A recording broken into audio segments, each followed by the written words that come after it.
साबिक सदर परवेज मुशर्रफ की सजाए मौत बरकरार, सुप्रीम कोर्ट का फैसला सुना दी। तो मेरे ख्याल में तो कोई बुराई नहीं है, बल्कि पोस्टमोस्टली और बेहतर है। क्या हो सकता है की कर लोगे। अस्सलाम वालेकुम, मुस्बित शो में बहुत बहुत खुश आमदीद। मैं हूं असद निज़ामी, मेरे साथ हैं अली आफ्ताब। शो को प्लीज़ लाइक और शेयर करें, चैनल को जरूर सब्सक्राइब कीजिएगा। सर कैसे हैं? Sir mid of the week आ गया, हल्का सा मुरझाना शुरू हुआ हूं मैं। वो हम बात ही कर रहे थे अभी कुछ देर पहले, सुप्रीम कोर्ट की जो हियरिंग थी रिगार्डिंग ये तायात नैली, तो उसका फैसला आ गया। फैसला तो पिछले हफ्ते ही उन्होंने महफूज कर लिया था। तो 6-1 का हक में फैसला है। हक से मुराद है मेरा कि उन्होंने 2018 का जो अपना ही फैसला था उसका समीउल्लाह बलोच वाला ओवर रूल कर दिया और अब 5 साल उसकी मुद्दत कर दी गई है, जिसका मतलब है नवाज शरीफ और जहांगीर तरीन जो है अब इलेक्शन जो है लड़ सकते हैं। और 6-1 में सारे जजेस एक तरफ थे, कुछ जस्टिस अफरीदी साहब हैं वो डिसेंट पे थे। तो ठीक है, ये खबर वैसे भी मुस्बत है। देखिए, ये बहुत ही ज़्यादा मुस्बत खबर है। उसकी वजह ये है कि हम तो रिहेबिलिटेशन पे यकीन रखते हैं, और जाहिर है ये जो पॉलिटिकल लीडर्स होते हैं इनके तो जो हिमायती हैं वो तो कहते हैं कि इन्होंने कभी कोई गलत काम किया ही नहीं। लेकिन मैं तो ये कहता हूँ कि अगर किया भी हो तो ताहियात, तो इसका मतलब है कि आप कह रहे हो कि यार ये बंदा सारी जिंदगी नहीं ठीक हो सकता, मतलब ये बात ठीक भी हो तो भी करनी नहीं चाहिए। नहीं करनी चाहिए। हाँ। और दूसरी एक चीज़ कि आज जो लीडर ज़ेर ताब हैं, जिनको लग रहा है कि किसी को ये नवाजने के लिए किया गया है, ये बात भी अगेन ठीक भी हो, फायदा तो इसका उनको भी होगा। अनलेस कि जिन्होंने पिछली दफा ताहियात करवाया था और जिन्होंने इस दफा 5 ईयर करा दिया, वो आगे जाके फिर ताहियात करा दे, तो ये गलत है। तो देखिए, कहीं पे भी एक तो अब आप मौजूद ममालिक में चले जाएं तो वहाँ पॉलिसी बड़ी डिफरेंट है। वो उस दिन कोई लड़ पड़ा जी कि देखें हमारा कोई भी प्राइम मिनिस्टर जो है उसने 5 साल नहीं पूरे किए, प्राइम मिनिस्टर आते हैं जाते हैं। तो मैंने कहा यार आप अगर सिर्फ यूके चले जाएं, हम तो बहुत इंप्रेस्ड हैं यूके से, आप गिन लें कितने प्राइम मिनिस्टर उनके जो है अभी पिछले कुछ चंद साल में आए हैं और गए हैं। फ़र्क सिर्फ ये है कि वो जब अपना काम नहीं कर पाते वो खुद ही छोड़ देते हैं, वो कहते हैं हम छोड़। या सिर्फ मसला ये है कि उनको छुड़वाने के लिए इस किस्म की चीज़ें करनी पड़ती हैं। तायात नहल कर दिया, 62-63 हो गए, सादे कमीन नहीं है, फलाना फलाना। सो यहाँ पे अगर इस किस्म की पॉलिटिकल मैच्योरिटी आ जाए ना कि अगला बंदा कहे यार कि मेरे को नहीं होया, तो मैं अवाम की खातिर मैं खुद रिज़ाइन करके जा रहा हूँ। यहाँ मुझे तो नहीं याद पड़ता किसी ने भी रिज़ाइन किया हो। सर मुझे एक चीज़ लगती है, वैसे अगेन वो ट्राई करेंगे तो पता लगेगा कि वो ठीक है कि वो गलत है, लेकिन जिस तरह इंग्लैंड में भी होता है और जिस तरह इंडिया में भी शायद होता है और शायद अमेरिका में भी होता है कि पार्टी लीडर जो है ना वो खुद प्राइम मिनिस्टर नहीं बनता अमूमन। अगर वो हो जाए ना तो ये सेंसिटिविटी थोड़ी सी कम हो जाए कि पार्टी लीडर बैठा हुआ है, सुप्रीम कोर्ट ने या किसी और ने प्राइम मिनिस्टर को हिला दिया है, तो पार्टी लीडर कह रहा है कोई बात नहीं, हमारे तो 272 तो एमएनए हैं, हम एक नया देते हैं आपको। सो वो जो है ना, क्योंकि यहाँ पे पार्टी लीडर ही पीएम भी होता है, वो जब हटता है तो फिर ऐसे खिलर जाता है सारा मामला। एक्सेप्ट फॉर जब पीपल्स पार्टी की गवर्नमेंट थी तो वो पार्टी के जो लीडर थे वो प्रेसिडेंट थे, प्राइम मिनिस्टर नहीं थे। और यूसुफ रज़ा गिलानी ने भी हालांकि अपनी नई की प्राइम मिनिस्टरशिप पूरी, लेकिन कुछ देर के लिए फिर राजा परवेज मुशर्रफ आ गए थे और वो पार्टी के अंदर से ही आ गए थे। जैसे नवाज शरीफ साहब गए तो खकान अब्बासी आ गए। इसका मतलब है लोग हैं। और अगर राजा परवेज मुशर्रफ का तो मैं नहीं कहता, बट खकान अब्बासी कोई बुरा प्राइम मिनिस्टर नहीं थे, बिल्कुल बुरा प्राइम मिनिस्टर नहीं थे। दूसरी एक और चीज़ अब देखें, जो आपने जिक्र किया ना वो उनका पीपल्स पार्टी का, सो उसमें यही हुआ था कि प्राइम मिनिस्टर को अदालत में 5 मिनट के लिए खड़ा किया और उसने कहा कि ये अब तुम्हारी सजा हो गई है और अब तुम प्राइम मिनिस्टर नहीं रहे। अब ये भी एक बहुत बड़ा, मेरी नज़र में तो जुल्म था, लेकिन क्योंकि वो पार्टी हेड नहीं था ना, इतना कोई वो नहीं हुआ कि जमहूरियत का ये हो गया वो हो गया, अब हम चलेंगे कैसे, मर गए लुट गए बर्बाद हो गए। वो अगले दिन नया पीएम आ गया, चुको ओथ। इसी तरह ये जो आप बात करते हैं ना खकान अब्बासी की, तो खकान अब्बासी पे बड़ा इस वक्त क्रिटिसिज्म है हमारे जमहूरी हलकों में, और वो ये है कि जी वो लॉयल क्यों नहीं है मियाँ साहब के साथ। वो तो उनकी तो कोई इस तरह की ये भी नहीं है, वो तो ये भी नहीं कह सकते कि जी मेरे नीचे 42 एमपी हैं, मैं जी 18 लोगों की एमएनएस की टीम लीड कर रहा हूँ। वो तो अपने जिन 2 हलकों से लड़ते हैं और वो भी नहीं पता होता कि जीतना है कि नहीं जीतना। उनको तो बाई इलेक्शन में जितवाया था इस पार्टी ने। सो जिस बंदे के ऊपर पार्टी का इतना बड़ा एहसान हो, अब अगर पार्टी वैसे नहीं भी चल रही जैसे वो चाहता है, तो वो उसको टच से मस नहीं होना चाहिए। मुझे ना ये थोड़ी सी अजीब सी बात लगती है। मुझे थोड़ी सी अजीब सी बात इसलिए लगती है कि जी बिल्कुल ठीक है, बड़ा एहसान किया उन्होंने, बनाया इनको। उसकी वजह ये है कि पार्टी में मियां नवाज शरीफ ने अगर नहीं बनना तो फिर नीचे अगेन 272 बंदे किसी को भी बना दें, बहुत मेहरबानी कि उनको बनाया। लेकिन आगे से क्या उन्होंने टट्टी कर दी। नहीं, जितना कोई मुनासिब चल सकता था वो चले। सो एक बंदे को आपने जिम्मेदारी सौंपी, उसने जिम्मेदारी जो है एहसन तरीके से निभा दी। अब आप कह रहे हो कि नहीं ये तो एहसान ऐसा है कि सारी जिंदगी उतर ही नहीं सकती। क्यों? वो देखिए, आपने जैसे कहा उन्होंने बिल्कुल वो नहीं की उन्होंने, बल्कि मेरा तो अपना ख्याल है कि अगर उनको आइसोलेटेड किस्म का उनका टेन्योर देखा जाए तो वो कोई बुरा नहीं था, उसमें ठीक था, काफ़ी चीज़ें की उनका एक कमांड जिन जिन जिन जिन शोबों पे था, जिसमें एनर्जी एक बहुत बड़ी चीज़ थी, उन्होंने उसके ऊपर भी काम किया, बाकी चीज़ों पे भी किया।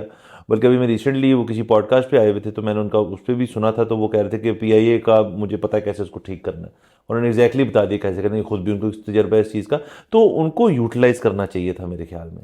और देखिए ये जब हो रहा था ना नो कॉन्फिडेंस, तो उसमें नून लीग में से वाहिद वो आवाज़ थी जो कह रही थी कि मत करो।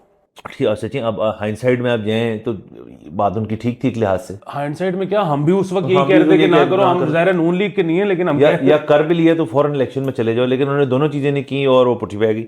बट चले ये उस लिहाज से देखें ये खबर तो मुस्बत ही है, और वैसे भी हवा भी इस तरफ की थी कि सुप्रीम कोर्ट के एक तो ये बड़ा अच्छा हुआ कि उनका जो यूट्यूब चैनल है ना सुप्रीम कोर्ट का, वो देखा करें आप, क्योंकि वो उस पर कई दफ़ा बड़े मज़े की चीज़ें हो रही होती हैं। लतीफ़ खोसा के साथ भी एक टसल, वो भी बड़ी मज़े की थी, बहुत मज़े की। वो ये भी इसके अंदर भी उन्होंने PTI के जब वकील आए उनको भी लथाड़ा।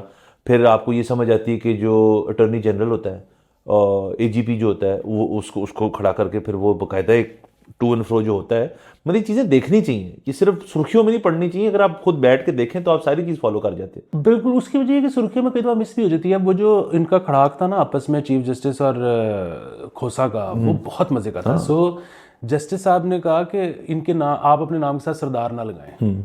सो उन्होंने आगे से कहा कि आप अपने नाम के साथ काजी ना लगाएं। सो अगेन उसमें ये भी था कि जी सरदार टाइटल है, काजी शायद उनका नाम है, मेरे ख्याल में सरदार भी इनके ID कार्ड में लिखा होगा, वो इनका भी टाइटल है।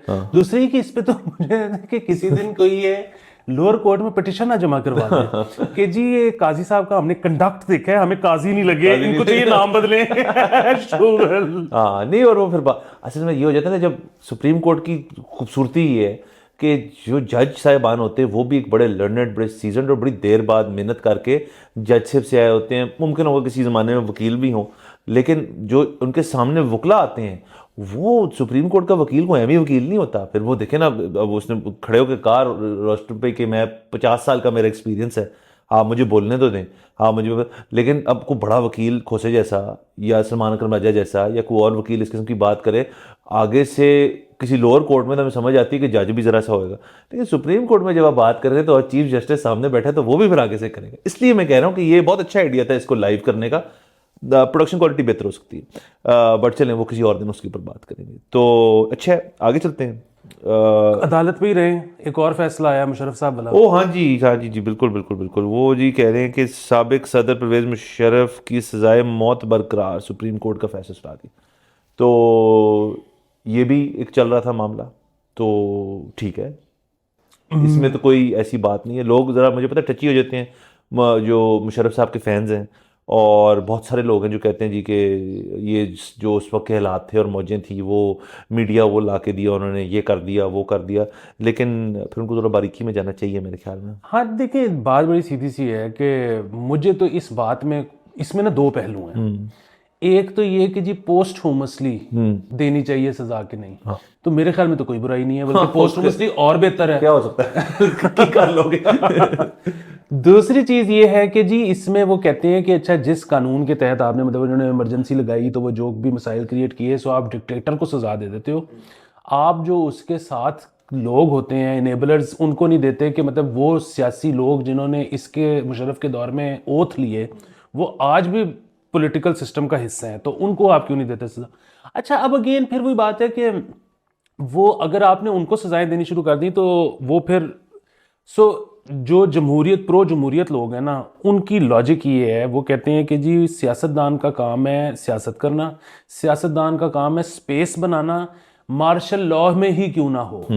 तो हम तो मैदान खाली नहीं छोड़ेंगे, मार्शल लॉ के अंडर हो रहे हैं तो हम उसमें करेंगे, हमें उससे ओथ लेना पड़ेगा, हम वो करेंगे, हमारा काम है सियासत करना। सो मतलब उनकी ये लॉजिक है। इधर से जो वो हैं हार्डलाइनर्स, मतलब बेसिकली, और हमने देखा कि स्टैब्लिशमेंट के हलकों से ही इस तरह का नैरेटिव आता रहा कि जी आपने एक बंदे को सजा क्यों देनी है, सजा देनी है तो फिर सब। सो ये हम अगेन छोड़ते हैं डिबेट व्यूअर्स पे कि वो इसमें क्या वो करते हैं। हम तो बहरहाल हमें तो ये फैसला बहुत मुस्बत लगा। हाँ, और वो देखिए पोस्टह्यूमसली हो रहा है तो फिर चलें, जैसे आपने कहा कि ठीक है फिर अच्छा, बहुत ही मुस्बत एक और खबर, PSL आने शुरू होने लगा। मीडिया राइट्स जो हैं उनके 29.52 मिलियन US$ के 2 साल के लिए किसी ने ले लिए, तो ये बहुत अच्छी बात है, यानी 14 इशारिया समथिंग पर ईयर। और PSL जो है इस वजह से third most valuable cricket league बन जाती है IPL और WPL के बाद। जी, WPL जो है ये इसी साल लॉन्च हुई है, विमेंस IPL। हाँ, तो ये हम तीसरे नंबर पे आ गए हैं, और मेरा ये ख्याल है कि हम जो तीसरे नंबर पे आए हैं ना, इसमें हमें मुबारकबाद देनी चाहिए कि ये जो हमारा सिस्टम है ना ड्राफ्टिंग का, इसकी वजह से जो मैचेस हैं वो बहुत जो है अच्छे होते हैं। उसकी वजह ये कि टीम्स काफ़ी हद तक सिमिलर होती है, बैलेंस्ड होती है। और फिर बात है, इसमें जो टीम वीक होती है ना, वो ज़्यादातर अपनी बेवकूफ़ी की वजह से या अपनी गलत प्लानिंग की वजह से वीक होती है। अदरवाइज, क्योंकि देखिए एक है वो वाला तरीका कि भाई जी जिन्ने ਤੁਹਾਡੇ ਕੋਲ पैसे ने तो फिर ले जाओ, हाँ, अब IPL वाला सिस्टम जो है बिल्कुल। सो उसमें जो है ना बड़ा ड्रास्टिक फर्क आ सकता है। हाँ।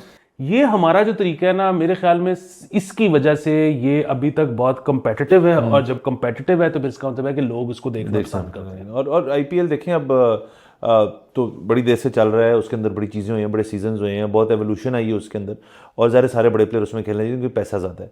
तो PSL अभी मेरे ख्याल में उसके जितने सीजन्स हुए हैं उसके अंदर बहुत एक सक्सेस स्टोरी है, और इसमें बहुत लोग भूल जाते हैं कि ये जब चीज़ लॉन्च हो रही थी तो इसकी भी लॉन्चिंग भी बड़ी तनकीद हुई थी कि क्या करें, बट नजीम सेठी साहब का ये इनिशिएटिव था जब वो थे चेयरमैन थे, और बहरहाल जो भी है उन्होंने मतलब क्लब क्रिकेट और लोकल लेवल क्रिकेट तो इस मुल्क में तकरीबन ख़त्म है, इसके ज़रिए आई थिंक ये होता है कि ये लीग मैचेस की वजह से नीचे से जो प्लेयर आते हैं और टीम में होते हैं आपके, जो एक कैटेगरी छोटी होती है उसके अंदर जो प्लेयर उभर के आते हैं बाहर, और वही प्लेयर्स आप देख रहे हैं। अभी हमारी टेस्ट सीरीज़ जो ऑस्ट्रेलिया में, उसमें हमें दो तीन प्लेयर ऐसे नज़र आए हैं जो कि उनका पहला टेस्ट था, तजर्बा था, लेकिन उन्होंने अपने ज़ाती तौर पे परफॉर्म अच्छा किया, तो ये भी तो फ़ायदा है PSL का। बिल्कुल। अच्छा, मैं ना नजम सेठी साहब से कोई क्रेडिट नहीं लेना चाहता, और मतलब वो ये नहीं बताना चाहता कि ये काम बड़ा आसान था जो उन्होंने कर लिया, लेकिन मसला पता है क्या है, ये नहीं हो सकता कि ये आइडिया किसी को भी ना आया हो कभी कि यार और इतने सालों से IPL हो रही है तो हम भी करवा सकते हैं, और लीग्स होती हैं, नेट वेस्ट होती है, BBL होती है, मतलब बड़ा कुछ होता है दुनिया में। मेरे ख्याल में शायद बांग्लादेश या श्रीलंकन प्रीमियर लीग भी इसके आसपास ही या शायद इससे पहले शुरू हो गई। सो मसला पता है क्या है, सेठी साहब वो पहले आदमी थे जो ईमेल कर सकते ये ईमेल जो है ना सर, वो दुनिया की कुंजी है कि वो आप किसी भी ताले में फिट कर सकते हो। सो आप जब किसी को ईमेल कर देते हो ना, तो एक अजीब सी ना उसकी जिम्मेदारी बन जाती है रिप्लाई करना। मतलब आप अभी बैठे हुए नेस्ले के CEO को ईमेल टका दें, उसका नहीं तो उसके असिस्टेंट का रिप्लाई जरूर आएगा कि भाईजान देखते हैं अभी 3 घंटे बाद कुछ आपको रिप्लाई करते हैं, 3 महीने बाद मिल लेते हैं। सो आप पाकिस्तान जो है वो दुनिया का दूसरे नंबर पे सबसे बड़ा क्रिकेट प्लेइंग नेशन है पॉपुलेशन के हिसाब से, ठीक है। इसका मतलब है कि मतलब ये मार्केट भी होगी छोटी मोटी, सारा कुछ होगा। एक आपने स्पॉन्सर्स को ईमेल करनी थी कि हम ये करने लगे इंटरेस्टेड एक आपने बोर्ड्स को ईमेल करनी थी कि अगर हम ये कर लें तो आप अपने प्लेयर भेज दोगे। 2 ईमेलें थी, किसी से नहीं हो रही थी। सेठी साहब ने कर लिया। चले, और भी उसके अंदर लवाजमात होंगे, लेकिन आप इनिशिएटिव के पॉइंट ऑफ व्यू से कह रहे हैं कि वो बैठ के उन्होंने लैपटॉप खोला अपना और उन्होंने ठोकना शुरू कर दी ईमेल। बहुत अच्छी बात है। वैसे आपने ये जो जिक्र किया ना कॉर्पोरेट कल्चर का, जब मुझे ना ईमेल की ना समझ नहीं आती। ईमेल ठीक है, अगर आप किसी कॉर्पोरेट कल्चर के अंदर हैं, खुद एम्प्लॉई हैं, फिर तो ईमेल का बहुत रोल है। लोग बड़े परेशान होते हैं और अपने फ़ोन के अंदर हर वक्त ईमेल रिप्लाई करनी होती है। मतलब उनका इनबॉक्स जो है वो कहते हैं मुझे जी क्लियर रहना चाहिए। इनबॉक्स में कोई ऐसी चीज़ नहीं होनी जिसका जवाब आपने नहीं दिया। आप अगर मेरा इनबॉक्स खोलेंगे तो मेरे ख्याल में तो उसके अंदर कोई 42,000 अनरेड मैसेजेस होंगे, क्योंकि ईमेल तो तब है जब आप एक्सपेक्ट कर रहे हो ईमेल आती है तब आप खोल के बैठे, वरना तो ईमेल मुझे रिडंडेंट लगती है, क्योंकि अब हर चीज़ व्हाट्सएप पे हो जाती है। जो आपने फौरी तौर पे कोई बात करनी है, वो रिकॉर्ड बन जाता है ना ईमेल का। ये अच्छी बात है कि आप वापस नहीं ले सकते। सर हमने जब नई नई नौकरी शुरू की ना, तो हमारे तब तक ऑफिस छोटा था, बाद में फिर क्यूबिकल्स बन गए जिसमें डायरेक्टर्स अंदर बैठते होते थे। तो हम जो 7 लोग इकट्ठे हायर हुए, हम इनिशियली उधर ही बैठते थे जहाँ पे हमारे 2 डायरेक्टर्स भी बैठते थे एक ही हॉल में। सो उसमें एक ने उसको ईमेल की हमें सबको कि जी 1 बजे मीटिंग है, कोई 10-11 बजे उसने ईमेल की। तो हमारा एक दोस्त जिशान, उसने वो ईमेल चेक ही नहीं की। तो जब उस मीटिंग का टाइम आया तो इसको जब पता लगा, तो ये बॉस के साथ सीधा हो गया। इसने कहा मैं तेरे लेफ्ट पे बैठा है ऐसा तो मैंने मुंह मोड़ के दांत नहीं सकता तो मैं ईमेल क्यों। तो फिर हमने उसको कूल डाउन किया, फिर हमने उसका नोटिफिकेशन लगा दोस्त। सर लेकिन आप ये भी देखें कि चले इससे आखिरी हम चीज़ पे आ जाते हैं, टाइम ज़्यादा हो रहा है, कि फ़ोन की जो हाइजीन है ना, अपने फ़ोन की हाइजीन, वो बड़ी ज़रूरी चीज़ है।